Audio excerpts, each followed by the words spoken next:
Baseball in the Boroughs is brought to you by Verizon. The Mets run the city after sweeping the Yankees in the first Subway Series of the season, so let's talk all things amazing with Jake Brown, host of the Sick podcast Mets Magic. My man, feeling good? Feeling like magic? I almost called the show Mets Tragic just a few weeks ago, but the Magic is back in Queens, and the Mets are 500, and all things are good and grand in Queens. The best borough of the 5 boroughs, I must say. All right, well, they sent them boys back to the Bronx on the 7 train, the local 7 train, too, and then they took the A, the B, whatever to get up to the Bronx. But give us the thoughts on a series dominated by the Mets. Well, first off, the local 7 is one of the most miserable long rides of all time, and they have to go back to making it a true express. They used to have a super express. It was 3 stops. Now it's 8 stops. Please get that together. Anyways, that's for the MTA podcast. It's amazing. It's truly amazing here in Queens right now. I mean, this was a team that I was talking about a rebuild potentially on June 2nd. The Mets were 11 games under on June 2nd. On June 26th, they're 500. They're a game and a half out. They hopped over 6 teams in the wild card, and they absolutely demolished the Yankees. The Jets beat the Giants 21-9 over the 2 days. It was like Shea Stadium all over again, which is on my shirt right now. And it did not look like the Yankees were a first-place team and the Mets were a 3rd or 4th place team. It looked the other way around. So the Yankees got to get their stuff together because J.D. Davis hitting cleanup on a team in first place is quite alarming. That second half of the lineup is miserable to watch, where the Mets, top to bottom, the lineup is producing. One guy not producing is Jeff McNeil. Jose Iglesias needs to get in there, but the Mets showed you a lot of stuff. They said, all right, we could pitch, get starting pitching.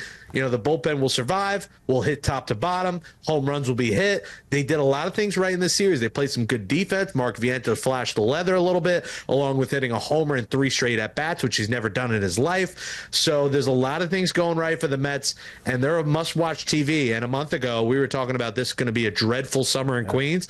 Well, they got themselves probably a packed weekend ahead against an Astros team that's also surging. This is going to be a fun weekend at Citi Field.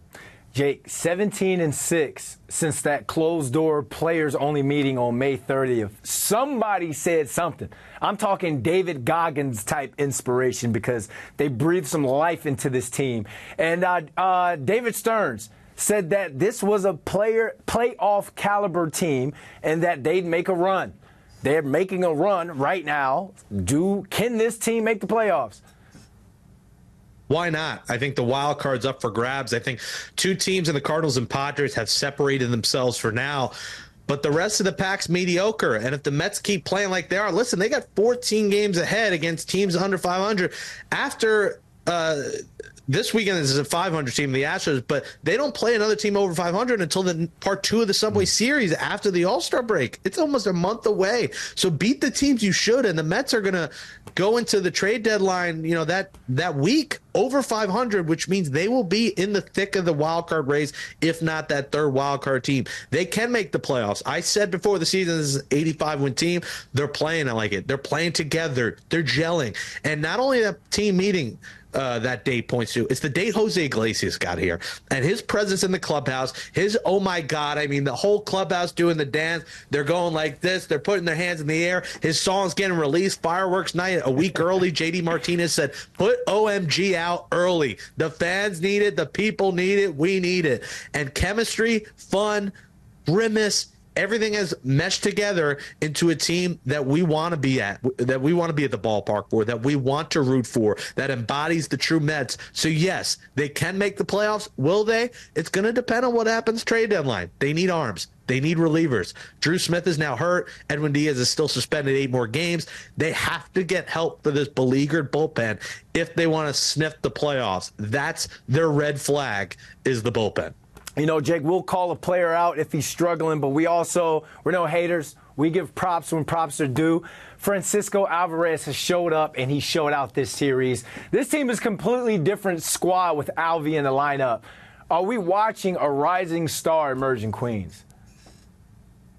Yeah, they're 22-3 in the last 25 games he's caught. He's automatic victory when he's out there.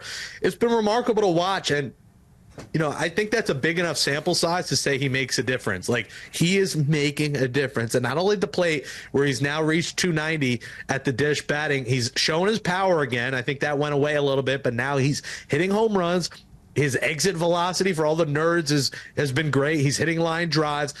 And just his demeanor, just the way he catches a game, the way he calls a game, the way he throws runners out. This is a guy a couple of years into his career that looks like a 10-year vet, and everyone loves him. All the players talk about how much they like this guy, and his personality mixed with an Iglesias, mixed with a professional like JD Martinez.